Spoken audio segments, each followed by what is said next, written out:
విశ్వాసులైన మీరు దేవుని స్వరం ఏదో, దెయ్యం స్వరం ఏదో, మనుషుని స్వరం ఏదో వివేచించాలి.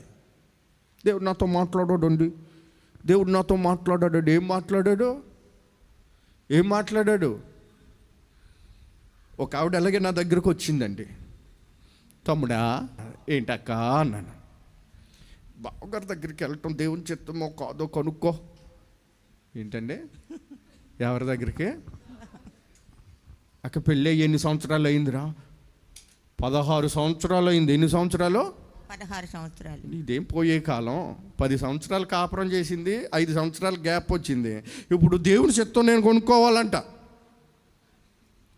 నా కొరకు ఉపవాసం ఉండి భారంగా ప్రార్థన చేయి. అయ్య బాబాయ్, ఏంటి? ఎవరి దగ్గరికి వెళ్ళటానికి? వాళ్ళ ఆయన దగ్గరికి వెళ్ళటానికి నేను అంట ఉపవాసం ఉండి భారంగా ప్రార్థన చేయాలంట. అప్పుడు నేను అన్నాను, అక్క దీనికి ఉపవాసాలు ఉండే అవసరం లేదు, భారంగా ప్రార్థన చేయ అవసరం లేదు.